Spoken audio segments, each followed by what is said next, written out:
The teams of Kettering Town and Bedworth United have made their way out of the tunnel and onto the pitch. Kettering, number 1, Paul White. Number 3, Ben Toseland. Number 4, Brett Solcombe. Number 5, Gary Storer.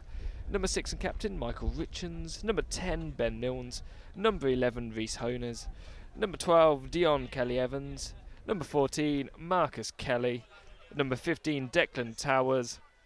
And number 18, Nathaniel Rowe Turner. On the bench for the Poppers this afternoon, number 2, Darrell Berry. Number 9, Michael Shamola. Number 16, Richard Lavery. Number 19, Mason Riney. And number 20, Jovan Davidson Miller. So, a few changes for Kettering. So we have the Bedworth United squad here as well. We'll just go through that briefly for the Bedworth fans watching. Number 1, Daniel Crane. Number 2, Jake Whitmore. Number 3, Luke Rowe. Number 4, Elliot Barrett. Number 5, former Poppy, Delroy Gordon. Number 6, Mark Albrighton. Number 7, Ryan Baldwin. Number 8, Barry Fitzharris. Number 9, Daniel Dubidat. Number 10, and captain, Alexander Troke.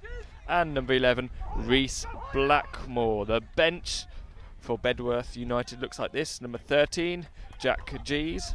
Number 14, Kai Tong. Number 15, former Poppy, Eisen Christie. Number 16, Lewis Noon. And number 17, Kieran Breton. And Kettering with their win against Barwell on Saturday. Could say a hard-fought win, and certainly going down to 10 players. Oh, opportunity here for Dubidat, who plays it wide and scores for Bedworth. Early goal here. Kettering switched off in defence, and number 9, Daniel Dubidat, scores after 4 minutes here at Latimer Park. Awful start for Kettering Town. Yes, and that's the first time we've had to say that this season. Whitmore takes the ball over the halfway line. Controls the ball. Has to play it back for the moment before they try and penetrate the Kettering defence. Although this time Kettering with Storer plays the ball over the top into the path of Honers. Enters the penalty area, plays it back towards Kelly. Kelly with a shot! Marcus Kelly scores! Kettering equalise here after 6 minutes. Now, we had 2 quick red cards against Barwell on Saturday, and we've had 2 quick goals here at Latimer Park today on Bank Holiday Monday. Yeah, what an entertaining start, and that was a lovely goal there from Kettering's perspective. Rhys Honers, he's deadly. You give him sort of a few yards in space, defenders will back off. We already know how adept he is as buying fouls and penalties, and all he needed was a couple of yards. And again, as per Saturday, he found the right ball. That was the important thing. He found the right ball. And what a lovely finish from Marcus Kelly. It would have been quite easy to have ballooned that one over the bar. It's a quick turnaround. Bank Holiday Monday games against a team who Kettering did lose against last time they played them in the league, which pretty much saw the end of Kettering getting into the playoffs 2 seasons ago. As we wait for the ball to be crossed in, Storer plays it towards Milnes. Milnes with a lovely cross there. Header there! And that's a great goal from Dion Kelly-Evans for Kettering Town. Brilliant cross from Ben Milnes and well received from that defender there. Yeah, that was a good goal from Kettering's perspective. It was a lovely cross in from Ben Milnes, it really was. And considering it found the smallest player on Kettering's team for a header of all things in the box, coming in from right back, that's quite unusual in itself. Yeah, I think he would have been off before the end of the game if it wasn't for the injury to Andre Borg, which meant that he had to stay on for another 15 minutes. But yeah. Opportunity here for number 7 Baldwin, who received the ball after Richards was unable to control it. Ball is crossed in, it's headed from Towers up, still dangerous. Flicked out by Milnes. Kelly is there, controls it and plays the ball straight towards the number 2 who looks to try and receive the ball, Whitmore. Ball still bouncing around at the moment, appeals for offside, not given, and Towers has to play the ball out. Kelly is there, heads it towards Tozen with an early ball towards Honers. out wide towards Kelly. Storer wants the ball. He's having to keep onside at the moment. Hones trying to run that ball into the penalty area. The ball is cleared out in the end by Mark Albrighton. Throw in for Kettering. Tozen plays it in. Header! Oh, just wide there from Brett Solcombe. Actually, to the team who actually did quite well last season in the Northern League Southern Division, where they ended up playoff winners. Storer controls it with his chest into the middle. Great take there for Milnes. Milnes looks up towards Marcus Kelly. Kelly has an opportunity, plays the ball in, but it comes off the legs of Daniel Craig, who was advancing towards him here. A quick chat and he's back into his defensive duties. Ball crossed in there. There is a header.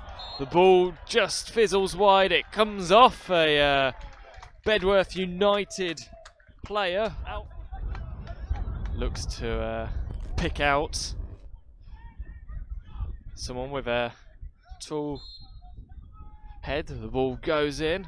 Solcombe is there and he does make contact, but the ball just loop over the top. I've seen fouls given against that, but game continues. This time the ball is hitting the mush of Marcus Kelly. Comes off his nose, I think, last, and out for a throw-in. Toadland is there. Sees the ball come off him. Hones out wide towards Milnes. Milnes cuts it towards Hones. Under pressure from the number 2, Whitmore, who does enough to control the ball. Under pressure though. Hones into the penalty area. Looks up towards Storer. Storer has a shot. Comes off Solcombe. Off Milnes. Milnes finally puts the ball in the back of the net. Probably the third time of asking. Ben Milnes scores Kettering's third. And Kettering look back in control here at Latimer Park. Well, you won't see a scrappier goal than that at Latimer Park this season, I'm sure. Just seemed to be rebounding around in the penalty area.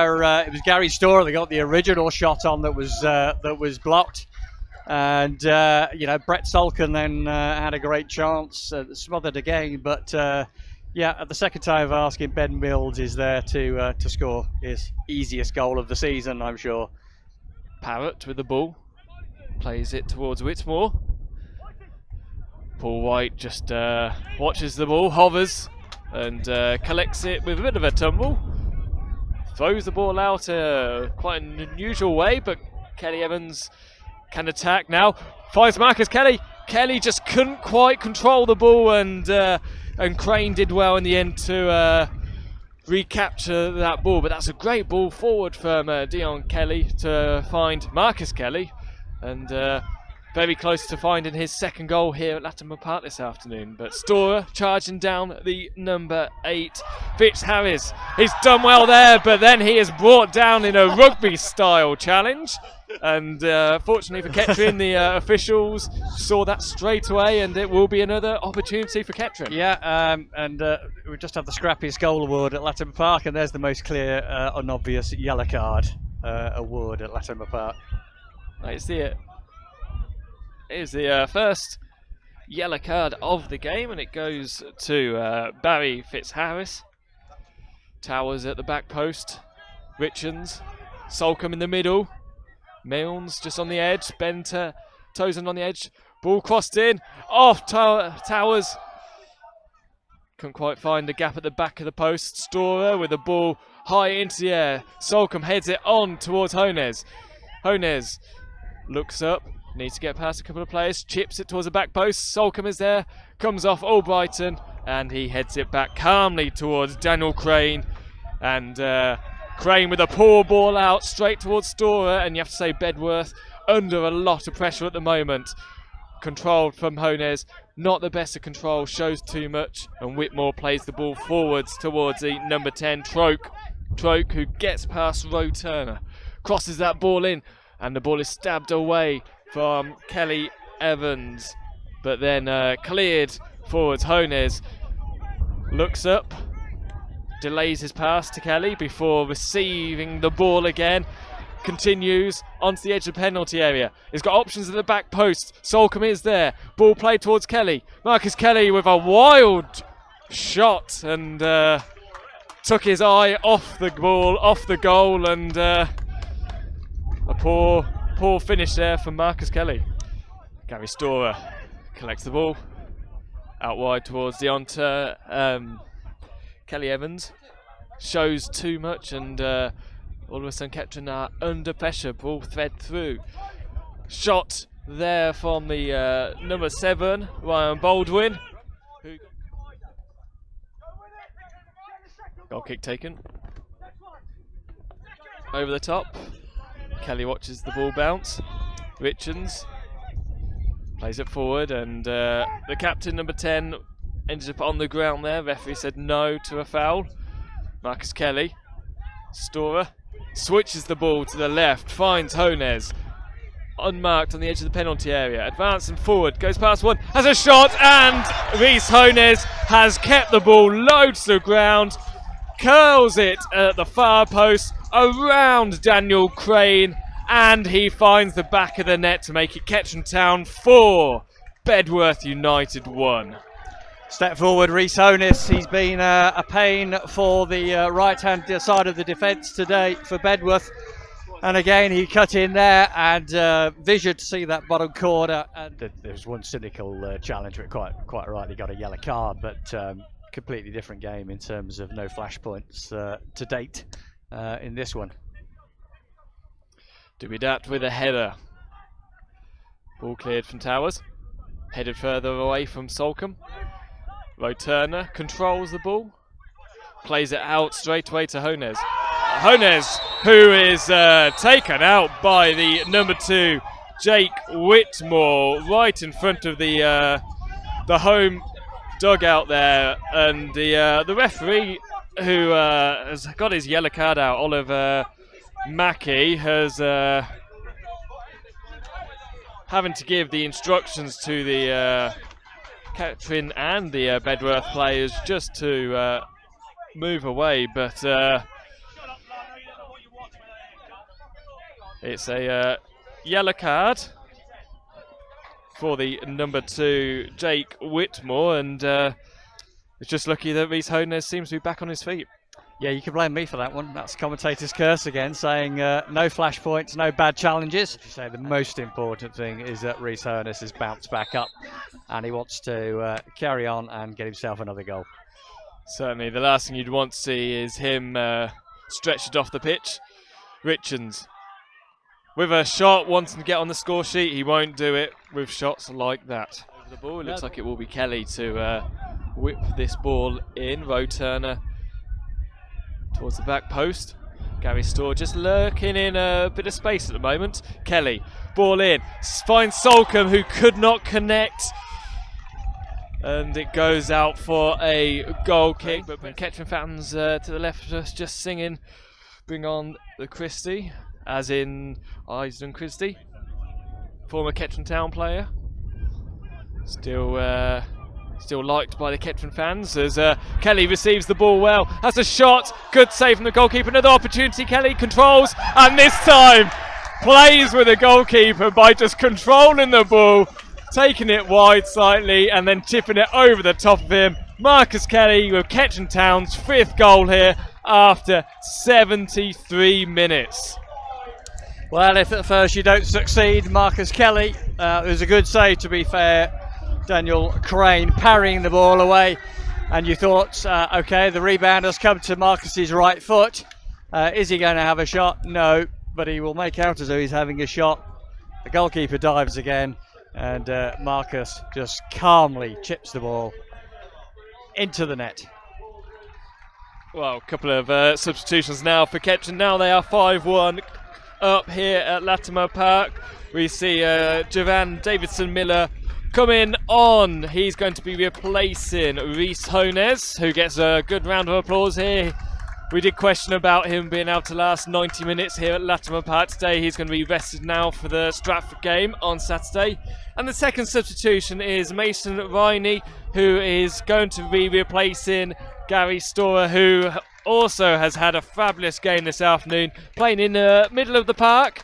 A little different to what we've seen from him in the last few games, but again, another solid quality performance from this Kettering player who is certainly picking up a lot of respect from the Kettering fans. So double substitution for the Poppies. Ball cleared over the top of Michael Richards and past Towers, and Kettering now have to be switched on. It's the Bulls with the substitute. The ball crossed off the arm of Paul White and cleared away. So Duval Berry is coming on, and he is going to be replacing the captain, Michael Richards. And he hands the captain's armband over to number 4, Bet Solcombe. So final substitution for Kettering Town. Still has the ball at the moment, needs to do something with it. He does, he plays it into the middle of the park where he finds Declan Towers. And Towers plays it to Viney. Kelly, can he get anything on the end of it? And a wild shot there from Ben Milnes. Sees the ball just go over. Mason Viney towards Ben Milnes. Out wide towards Tosland. Tosland cuts in. Back towards Ben Milnes. Ben Milnes. Kelly is on the far side, wants the ball, but Tosland receives it on this left-hand side. Ball is crossed in. Bet Solcombe offside again. Another throw in for Kettering. Davidson Miller towards Milnes. And the referee brings the game to a conclusion here at Latimer Park. 845 spectators view Kettering win with a fabulous 5-1 result. Goals come in for Marcus Kelly in the 6th minute, Dion Kelly-Evans in the 17th minute. In the 49th minute, Ben Milnes gets his first goal of the season before Rhys Honez finds the back of the net on 61 minutes, and then Marcus Kelly pops up to score his second goal of the match in the 73rd minute. Although Kettering 5-1 winners in the end, they were 1-0 down after 4 minutes when Daniel Dubidat, number 9 for Bedworth, he found the back of the net. But after Kettering stepped up and got into the game, they made it look easy against a team who bottom of the league at the start of the day. So that's 5 wins out of 5. 15 points on the board, and if you're a Kettering fan, you're going to be delighted.